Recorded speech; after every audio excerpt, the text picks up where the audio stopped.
함께 한번 기도하겠습니다. 사랑하는 하나님께서 우리에게 예수님을 따라가는 길을 보여주시니 감사합니다. 주님을 의지하고 순종하는 길을 보여주시니 감사합니다. 사랑하는 주님, 항상 우리 제 주변에 있고 저와 함께 신앙생활하는 우리 식구들의 간증들을 들을 때마다 제 마음이 많이 따뜻합니다. 토요일 날 우리가 112 기도를 끝내면서 우리의 마음이 어떤 마음이었는가 그 마을 이야기를 들을 때에 주일날 하나님께서 우리에게 상공부의 기간 동안에 주셨던 은혜가 무엇인지를 함께 들을 때에 하나님 제 마음이 따뜻합니다. 그 과정 속에서 내가 주님과 좀 더 가까워지기 위해서 주님을 좀 더 따라가기 위해서 애써 보았습니다. 이야기가 나타나니 너무나 좋습니다. 사랑하는 주님, 하나님께서 저희가 오늘 하루를 살아갈 때에도 내 주님께 순종하며 걸어가는 것이 내 삶의 일상이 되어갈 수 있는 하나님의 사람이 되게 하여 주시고 그 길이 주님께서 보여주시는 가장 최선의 길이 될 수 있도록 주여 도와주옵소서. 감사드리며 모든 말씀 예수님 이름으로 기도드립니다. 아멘. 아멘. 하나님께서 오늘 우리에게 주시는 말씀을 함께 읽도록 하십시다. 하나님께서 오늘 우리에게 주시는 말씀은 잠언 23장 1절부터 16절까지의 말씀입니다. 잠언 23장 1절부터 16절까지의 말씀입니다. 이 시간 다 같은 목소리를 함께 읽도록 하겠습니다. 함께 읽도록 하죠. 시작. 내가 관원과 함께 앉아 음식을 먹게 되거든 삼가 내 앞에 있는 자가 누구인지를 생각하며 내가 만일 음식을 탐하는 자이거든 내 목에 칼을 둘 것이니라. 그의 맛있는 음식을 탐하지 말라. 그것은 속이는 음식이니라. 부자 되기에 애쓰지 말고 내 사사로운 지혜를 버릴지어다. 내가 어찌 허무한 것에 주목하겠느냐. 정령이 재물은 스스로 날개를 내어 하늘을 나는 독수리처럼 날아가리라. 악한 눈이 있는 자의 음식을 먹지 말며 그의 맛있는 음식을 탐하지 말지어다. 대저 그 마음의 생각이 어떠하면 그 위인도 그러한즉 그가 내게 먹고 마시라 할지라도 그의 마음은 너와 함께하지 아니함이라. 내가 조금 먹은 것도 토하겠고 내 아름다운 말도 헛된 대로 돌아가리라. 미련한 자의 귀에 말하지 말지니 이는 그가 내 지혜로운 말을 업신여길 것임이니라. 예측의석을 옮기지 말며 고아들의 밭을 침범하지 말지어다. 대저 그들의 구속자는 강하시니 그가 너를 대적하여 그들의 원한을 풀어주시리라. 훈계에 착심하며 지식의 말씀에 귀를 기울이라. 아이를 훈계하지 아니하려고 하지 말라. 채찍으로 그를 때릴지라도 그가 죽지 아니하리라. 내가 그를 채찍으로 때리면 그의 영혼을 수월에서 구원하리라. 내 아들아, 만일 내 마음이 지혜로우면 나 곧 내 마음이 즐겁겠고 만일 내 입술이 정직을 말하면 내 속이 유쾌하리라. 아멘. 이제 골로새서 이야기가 끝나고 디투어가 끝나고 다시 잠언의 말씀으로 돌아갔습니다. 조금 정신이 없으실 수도 있겠어요. 이렇게 보다가 또 다른 곳으로 갔다가 이렇게 돌아오는 게 좀 정신이 없을 수도 있겠지만 우리가 잠언의 23장의 말씀, 골로새서에서는 또 보지 못하던 그런 직관적인 말씀들이 또 우리에게 펼쳐지는 것을 보게 됩니다. 잠언의 23장 오늘 여러분이 큐티책에 있는 그 각 소제목들을 보면 이상한 말씀이 이상한 이야기가 적혀 있다는 걸 볼 수 있게 될 거예요. 6번째부터 9번째 말씀까지, 10번째부터 13번째 말씀까지 갑작스럽게 이게 무슨 이야기인가 하는 생각이 드시는 분들이 있을 것 같아서 우리가 이전에 했던 잠언 22장의 후반부의 말씀을 우리가 조금 살펴볼 줄 알아야 됩니다. 잠언 22장의 후반부에서는 우리에게 뭐라고 이야기를 했는가? 제가 17절의 말씀부터 한번 읽어볼게요. 새 번역으로 읽습니다. 귀를 기울여서 지혜 있는 사람의 말을 듣고 나의 가르침을 너의 마음에 새겨라. 그것을 깊이 간직하며 그것을 모두 너의 입술로 말하면 너에게 즐거움이 된다. 이는 내가 주님을 의뢰하여 살도록 하려고 오늘 내가 너에게 특별히 알려주는 것이다. 그리고는 20절에서 뭐라고 말씀하냐면요. 내가 너에게 건전한 충고가 담긴 30가지 교훈을 써주지 않았느냐. 그리고 이는 내가 진리의 말씀을 깨달아서 너에게 묻는 사람에게 바른 대답을 할 수 있게 하려 함이다. 이렇게 이야기하고 난 다음에 우리가 22장의 말씀에서 몇 번째 교훈까지를 말을 했나 하면 5번째 교훈까지를 말을 했던 겁니다. 그리고는 이제 23장을 만나는 거예요. 그래서 오늘 그 제목이 6번째부터 9번째까지 뭐 이런 이야기를 하고 있다는 것을 여러분이 생각을 하시면 됩니다. 그래서 지난번에 했던 5가지 교훈은 무엇이었나 하면 가난하다고 해서 그 가난한 사람에게 함부로 빼앗지 마라. 두 번째로는 성급한 사람이나 성을 살대는 사람과 사귀지 마라. 세 번째로는 이웃의 손을 잡고 서약하거나 보증을 서지 마라. 네 번째로 너의 선조들이 세워놓은 그 옛 경계표를 옮기지 마라. 5번째로 자기 일에 능숙한 사람을 섬기지 대수롭지 않은 사람을 섬기지 마라 라고 이야기를 하는 것을 우리가 5가지 교훈으로 바라보았고, 그리고 오늘의 말씀부터 시작해서 6번째 교훈부터가 나오기 시작하는 겁니다. 잠언의 말씀은 대단히 직관적인 말씀이기 때문에 오늘의 말씀, 저는 세번역으로 여러분에게 이렇게 말하면서 쫓아가 볼 테니까 여러분은 여러분 앞에 있는 개역 개정을 보시면서 또는 우리말 성경을 보시면서 쫓아오시면 좋을 것 같습니다. 6장 1절이 아니죠. 23장 1절부터는 이렇게 이야기합니다. 내가 높은 사람과 함께 앉아 음식을 먹게 되거든 너희 앞에 누가 앉았는지를 잘 살펴라. 식욕이 마구 동하거든 목에 칼을 대고서라도 억제하여라. 재밌지 않습니까? 그가 차린 맛난 음식에 욕심을 내지 말아라. 그것은 너를 꾀려는 음식이다 라고 이야기를 합니다. 그러니까 자기 앞에 높은 사람하고 앉아 있으면 그 앞에 있는 음식이 중요한 게 아니다. 그 사람이 중요하다라고 이야기를 하는 것이고, 그리고 사람에게 집중을 하고 그 사람이 너에게 무엇이라 이야기하는 것에 집중을 해야지 그 음식 먹는다고 정신을 팔리다 보면 분명히 거기에서 문제가 생긴다라는 이야기를 하고 있는 것이지요. 항상 우리에게 이것은 저에게는 어떤 말씀으로 다가왔나 하면 사람이 우선이다라는 이야기로 제 마음에는 다가오는 그런 교훈이었습니다. 만난 음식에 욕심을 내고 그것을 내가 먹는다고 온 힘을 다하지 말고, 저는 이 절이 너무 재미있었는데 식욕이 마구 동하거든 목에 칼을 대고서라도 억제하라. 그렇게 하면서 사람에게 집중하라라고 이야기하는 이 말씀이 6번째 교훈이 되는 것이고요. 7번째 교훈은 이렇게 말합니다. 부자가 되려고 애쓰지 말고 그런 생각을 끊어버릴 슬기를 가져라. 한순간에 없어질 재물을 주목하지 말아라. 재물은 날개를 달고 독수리처럼 하늘로 날아가 버린다. 이것도 참 재밌지 않습니까? 재물은 날개를 달고 독수리처럼 하늘로 날아가 버린대. 여기서 보면은 부자가 되지 말라라고 이야기하지 않는다는 걸 여러분 알 수 있습니다. 부자가 되지 말라라는 말이 아니라 부자가 되려고 애쓰지 마라라고 이야기합니다. 이게 중요한 이야기예요. 여러분, 주님을 알고 주님을 믿는 사람이 부자가 되면 안 되나요? 부자가 되십시오, 여러분. 많이 부자가 되셔서 11조 많이 하시고 그러시면 좋겠어요, 저는. 그렇지만 우리가 부자가 되는 게 문제가 아니라 부자가 되기 위해 애쓰는 게 문제라는 거. 그게 뭐를 이야기를 하는 건가 하면 우리들의 삶에서 돈을 버는 것이 문제가 아니라 돈이 내 삶의 우상이 되는 게 문제다. 그것을 내가 쫓아가는 게 문제다. 이걸 이야기를 하고 있는 거죠. 제가 늘 헌금 기도를 할 때 제가 주일마다 기도드리는 것, 하나님, 우리가 하나님 앞에서 더 자유롭게 드리고도 더 풍성케 되는 역사가 우리 안에 일어나게 해주십시오. 내가 주님께 드리기 시작을 하면, 내 삶의 기쁨으로 드리기 시작하면 하나님께서 채우시는 그런 은혜로서의 부자가 되는 건 저는 여러분이 다 되셨으면 좋겠어요. 그렇게 하나님께서 만들어 가실 거라는 믿음도 있고, 또한 우리 잠언의 말씀은 돈에 대해서, 부자에 대해서 굉장히 우호적으로 이야기하고 있다는 걸 우리는 또한 여러 번 보아왔기도 하고요. 하지만 하나님께서 경계하는 거는 부자가 되는 게 아니라 부자가 되려고 온 힘을 거기에 다 쏟는 사람들. 그것을 대해서 하나님께서는 그거 아니다. 그거 어느 순간에 독수리, 뭐라 그랬어요? 날개를 달고 독수리처럼 하늘로 날아가 버릴지도 모른다라고 이야기를 하면서 그렇게 살아가는 삶의 허망함에 대해서 이야기를 하고 있는 거죠. 사랑하는 여러분, 부자가 되십시오.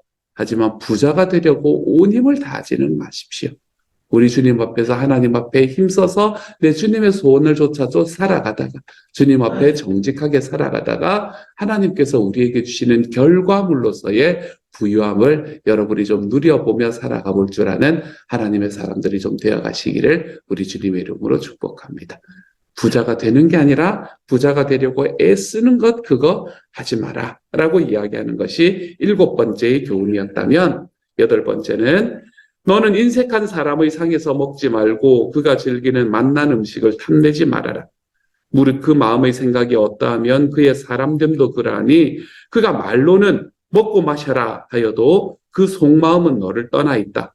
내가 조금 먹은 것조차 토하겠고 너의 아첨도 헛된 대로 돌아갈 것이다 라고 이야기합니다. 우리 주변에 어떤 사람과 사귀는가 라는 것에 관한 이야기고 어떤 사람과 사귀는가라는 이야기는 언제나 우리에게 어떤 메시지를 동시에 던져주나 하면 나는 그 사람에게 어떤 사람이 될 것인가 라는 메시지를 동시에 던져줍니다. 그렇기 때문에 여기서는 인색한 사람의 상에서 먹지 마라. 내 주변의 사람과 함께 교제할 때 인색한 사람과 교제하는 거 별 의미 없다. 이렇게 이야기를 하는 거지요. 그렇죠? 이것은 우리에게 동일하게 전해주는 것은 너가 너의 삶에서 너의 주변 사람들과 함께 살아갈 때에 인색하게 살지 마라 라고 이야기하는 것이 오늘의 말씀이 말하고 있는 이야기입니다. 인색하다라는 것은 우리가 주어야 하는 것들을 주지 않는 것을 인색하다라고 이야기하잖아요. 우리는 주로 어떤 때에 인색함을 생각을 합니까? 우리는 한 가지만 생각을 할 수가 있는데 대체로는 두 가지가 이 안에 포함이 된다라고 생각을 하시면 돼요. 무엇과 무엇의 인색함인가 하면 돈과 시간의 인색함입니다. 우리는 돈과 시간의 인색함에서 살아가는 삶에서 좀 벗어나면 좋겠습니다. 돈의 인색함이라는 건 잘 아시겠지요, 그렇죠? 제가 여러분에게 말씀드리는 여러분 돈 좀 쓰십시오라고 이야기하는 건 여러분 누구한테 막 뭉텅뭉텅이 돈 갖다 주라는 말 아니라는 거 이제는 아시겠죠, 그렇죠? 그런 이야기하는 게 아닙니다. 내가 식당에 가서 밥을 먹고 팁을 5% 드리고 온다든지 뭐 이런 인색함 있잖아요. 우리가 그런 인색함에서 조금만 벗어나자는 이야기를 하고 있는 거죠. 내 주변에서 예수님을 믿지 않는 사람들을 바라보면 내가 이 사람하고 어떻게든 점심 함께 먹었으면 좋겠다라는 그런 정도의 우리 넉넉함으로 우리가 좀 살아가면 좋겠다는 거죠. 시간도 마찬가지입니다. 내 시간은 내 것. 이거는 내 시간이니까 오로지 나를 위해서만 사용해야 돼. 라고 생각을 하는 것이 아니라 내가 가지고 있는 나의 시간을 내 주변에 내 시간이 필요한 사람들을 위해서 좀 나누어 주면서 살아가는 사람이 되어가 보는 것. 그런 것이 인색함에서 벗어난 사람이 될 수 있는 겁니다. 저는 이게 참 안 되는 사람이었거든요. 제 아내가 잘 알겠지만 결혼하고 난 다음에도 저는 내 시간은 내 것, 내 공간은 내 것. 여러분, 내 공간은 내 것 하는데 집에 한 8베드 정도 되면은 뭐 아무 문제가 없을지도 모르는데 스튜디오 살면서 내 공간은 내 것. 그러면 우리 아내는 어디 있어라는 말일까요? 뭐 그것도 제 아내가 그거 하고 있을 때, 은석이를 베고 있을 때. 정말 대단하지 않았습니까? 저는 제 시간에 대해서도 제 공간이나 저의 것에 대해서 너무나 인색한 사람이었던 것 같아요. 하나님께서 그것에 대해서 참 많이 알려주셨었고, 저는 부부의 삶을 하면서 참 많이 변화되었던 시간이 2015년에 있었었거든요. 그러면서 제 아내한테 평생 은인으로 모시고 살아가야 되겠다. 그 기간 동안에 나 같으면 그만하자 그랬을 것 같은데 끝까지 버텨줬던 우리 아내 내가 너무나 감사하다. 이런 생각을 하게 되었던 순간이 있었습니다. 하지만 우리의 삶에서 그래서 하나님께서 그때 저에게 주셨던 것은 너희 삶에서 시간에 인색하지 마라. 너의 것 나누는 것에 인색하지 마라. 이것에 관한 이야기를 참 많이 해주셨어요. 뭐 요즘도 좀 그런 면이 없지 않기는 합니다만은 왜냐하면 저는 저희 아버지의 DNA를 받은 사람이기 때문에 저희 아버지는 대단히 인색하신 분이셨습니다. 이게 인색하기 때문에 인색한 게 아니고 어릴 때 너무 가난하게 사셔서 어쩔 수 없이 인색하게 살아갈 수밖에 없는 분이셨어요. 어떤 느낌인지 아시죠? 찢어지게 가난하셨거든요. 저희 아버지는. 저희 큰 집은 찢어지게 가난했었거든요. 그렇기 때문에 정말 인색하지 않을 수밖에 없는 분이세요. 아끼고 절약하지 않을 수밖에, 절약할 수밖에 없는 분이셨어요. 그래서 제가 이제 미국에 처음 와서 저희 아내와 함께 그거 생활을 이제 결혼 생활을 할 때 그때 아틀란타에 창고라는 곳이 있었었거든요. 그때는 미국 전체에서 가장 큰 H마트 이런 거 생기기 전이어가지고요. 미국에서 가장 큰 한인마켓이었어요. 가장 큰 한인마켓이라고 이름 나 있던 이름이 창고예요. 그 창고라는 곳에 이제 그 한국 물품사로 이렇게 가다가 보면 제가 얼굴빛이 변하는 그 마지노선이 있대요. 이렇게 사서 이렇게 와가지고 마지막에 이렇게 찍잖아요. 같이 가가지고. 근데 저는 몰랐어요, 잘. 근데 제 아내가 나중에 이야기하더라고요. 당신 얼굴빛이 변하는 그 라인이 있대요. 그 라인이 어디인가 하면 60불이었대요, 60불. 60불이 넘으면 얼굴 표정이 변했대요. 내가 뭘 그래 샀다고 나중에는 막 그렇게 이야기를 했던. 근데 그 표정이 제가 저희 어머니가 살 때도 변했다고 이야기를 하더라고요. 그래서 저희 어머니가 저보고 뭐라 그랬냐면, 내 돈으로 샀게, 내 돈으로. 돈 별로 안 가지고 오셨으면서, 어쨌든 그렇게 이야기를 하셨던. 그러니까 저는 참 인색했던 사람이었던 것 같아요, 제 평생에. 하지만 하나님께서 내 주님을 믿고 난 다음에, 내가 하나님을 믿고 하나님의 자녀가 되고 나면 하나님께서 나를 채워주시고 내 필요를 채워주신다는 믿음이 있으니까 내가 그것 때문에 좀 더 넉넉해질 수 있겠구나라는 생각을 제 마음속에 참 많이 하게 되었다. 그래서 제가 생명의 삶을 하면서 더더욱 내가 하나님의 자녀가 되었으니까 더 넉넉하게 사는 삶이 내 삶이 하나님께서 주신 삶의 방향이지. 이런 것들에 대해서 깊이 생각할 수 있는 사람이 되어가기 시작했습니다. 사랑하는 여러분, 돈에 있어서 또 시간에 있어서 좀 인색하지 않게 살아갈 줄 아는 저와 여러분이 되었으면 좋겠습니다. 나보다 조금 더 힘든 분들을 위해서 내가 나의 조금의 그거를 이 헌신을 더해보는 것, 그런 것들 너무 힘들지 않게 살아가 볼 줄 아는 여러분이 되었으면 좋겠고요. 여러분이 주변에서 아프고 어렵고 힘든 사람을 위해서 여러분의 기도의 시간을, 여러분의 만남의 시간을, 여러분의 마음을 열어주는 시간을, 들어주는 시간을 내는데 인색하지 않을 줄 아는 하나님의 사람이 좀 되었으면 좋겠네요. 오늘의 말씀은 우리에게 인색한 사람의 상에서는 먹지 마라 라고 이야기하는 말씀을 통해서 너도 인색하지 않는 삶을 좀 살아가라 이야기하는 메시지로 우리에게 다가옵니다. 아홉 번째이자 9절이네요. 미련한 사람의 귀에는 아무 말도 하지 말아라. 그가 너의 슬기로운 말을 업신여길 것이기 때문이다. 이렇게 이야기하면서 여전히 너희도 다른 사람의 이야기를 업신여기고 듣지 않는 미련한 사람이 되지 마라. 라고 이야기를 하고 있습니다. 여러분, 미련한 사람은 지식이 없는 사람이 아니라 미련한 사람은 귀를 닫고 사는 사람이 미련한 사람이다. 라고 말씀은 이야기를 해요. 지식이 없는 사람이 미련하지 않습니다, 여러분. 전 예전에 한번 여러분에게 말씀드렸지만, 예전에 저희 친구 한 명이랑 지금은, 거기서, 어디에요? 한국의 장신이 아니라, 종회신학교, 저희 사당동에 있는 종회신학교에서 가르치고 있는 우리 친구 하나랑 대학교 때 참 많이, 토론을 많이 했거든요. 만날 그네에 앉아가지고 밤 새벽 1시에 뭘 그래 토론할 게 많았는지 민족 복음화에 대해서 토론하고 막 이랬습니다. 그때 우리가 어떻게 하면 캠퍼스가 복음화 될 수 있을까 막 이런 거 토론하고 막 둘이 앉아가지고 막 흥분하고 막 울고 막 그랬었던. 근데 그때 그 친구하고 같이 이야기했던 것 중에 하나가 뭐였었나 하면 과연 우리나라가 너무나 그때 이제 1993년, 4년 이럴 때였는데 그때만 해도 제 눈에 너무 그거에 보이는 거예요. 이 하나님 앞에서 올바르지 않아 보이는 거예요. 하나님께서 이런 나라를 왜 붙잡고 있을까? 이제 이런 것들에 대한 이야기들을 막 할 때 저는 뭐라 그랬나 하면 우리처럼 그가 한 이 정결한 마음을 가지고 나오는 주의 그거 같은 정금 같은 주의 자녀들이 있기 때문에 그렇지 막 이렇게 이야기를 하고 그 친구가 참 지혜로운 친구였어요. 지금 생각하면 그 친구는 뭐라 그랬나 하면 아니야 기준아.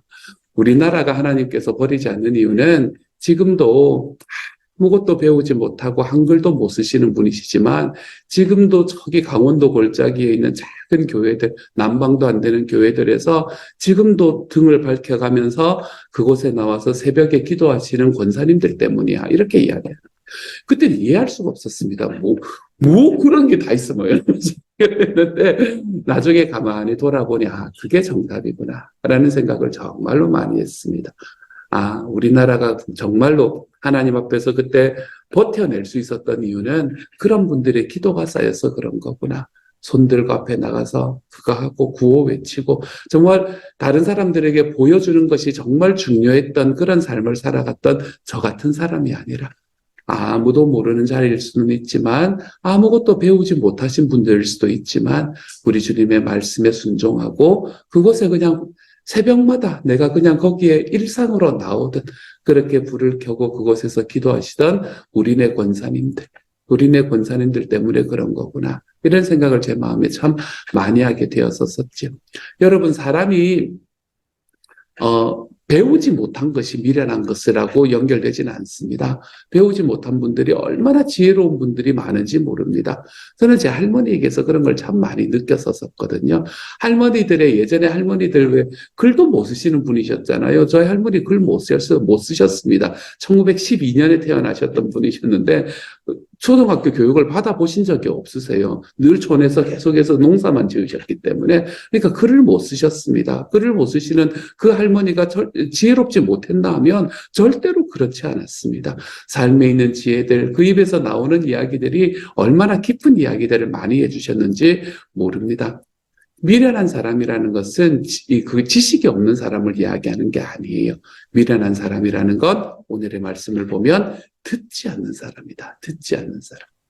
내가 다른 사람의 이야기를 듣지 않고 내 주변에 있는 더 신앙적으로 성숙한 사람의 이야기를 듣지 않거나 하나님의 이야기를 듣지 않거나 하나님의 말씀을 듣지 않는 귀를 가진 사람들이 미련한 사람이라는 것. 그러므로 사랑하는 여러분, 귀를 열고 사십시오.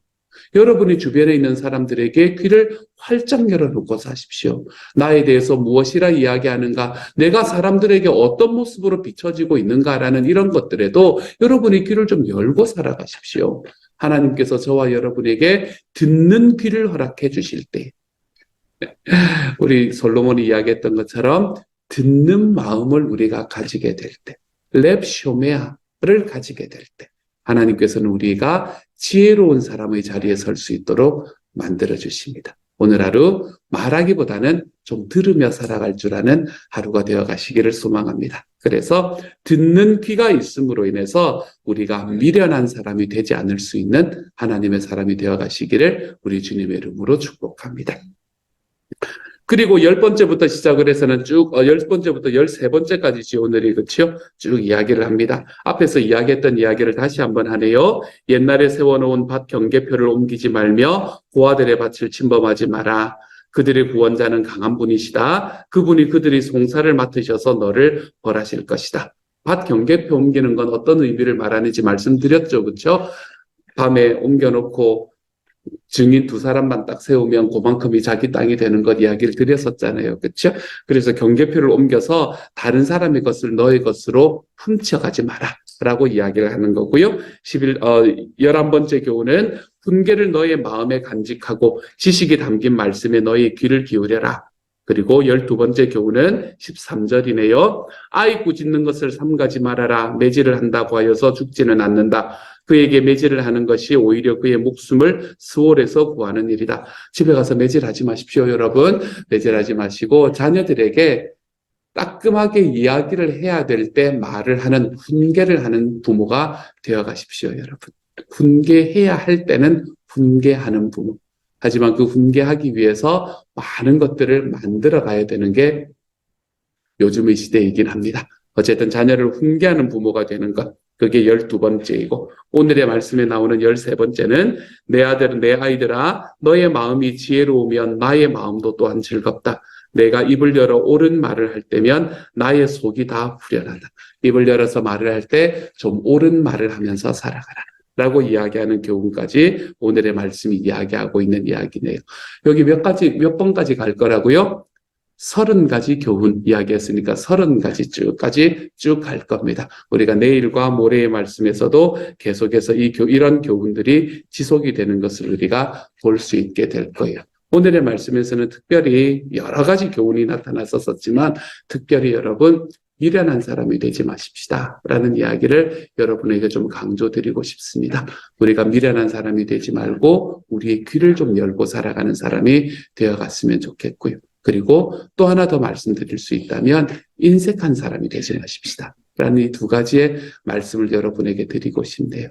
인색하여서 나의 돈과 나의 시간을 모두 내가 꽉 붙들고 살아가는 사람이 되지 마시고 미련한 사람이 되어서 다른 사람의 이야기에 또는 하나님의 이야기에 내 귀를 딱 막고 살아가는 사람이 되지 마시고 우리 하나님께서 우리에게 주시는 은혜대로 좀 넉넉하고 좀 더 지혜로운 사람으로 살아가 볼 줄 아는 하나님의 사람이 되어 가시기를 우리 주님의 이름으로 축복합니다. 같이 한번 기도하도록 하죠. 함께 한번 기도합니다. 사랑하는 하나님, 하나님께서 우리에게 은혜를 더하여 주셔서 감사합니다. 하나님 우리가 살아가면서 우리의 삶에서 주님께서 주시는 놀라운 은혜들을 날마다 경험할 수 있도록 하나님께서 도우시고 인도하여 주옵소서. 그래서 인색하지 않게 하여 주십시오. 주님이 은혜를 넉넉하게 주셨으니 나도 좀 넉넉하게 베푸는 사람이 되게 하여 주옵소서. 나의 물질을 또 나의 시간을 좀 넉넉하게 베풀어 내 주변에 있는 사람들은 나와 함께 있음으로 좀 더 평안을 누릴 수 있는 하나님의 사람이 되도록 주님께서 도와주옵소서. 사랑하는 하나님께서 우리가 이 지혜로운 사람이 되게 하여 주시기를 소망합니다. 미련한 사람이 되지 않기를 소망합니다.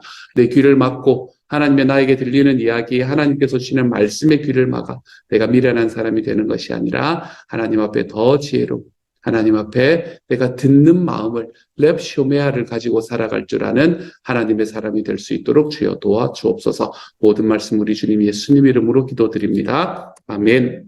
하늘에 계신 우리 아버지, 아버지의 이름을 거룩하게 하시며 아버지의 나라가 오게 하시며 아버지의 뜻이 하늘에서와 같이 땅에서도 이루어지게 하소서. 오늘 우리에게 일용할 양식을 주시고 우리가 우리에게 잘못한 사람을 용서하여 준 것 같이 우리 죄를 용서하여 주시고 우리를 시험에 빠지지 않게 하시고 악에서 구하소서. 나라와 권능과 영광이 영원히 아버지의 것입니다. 아멘.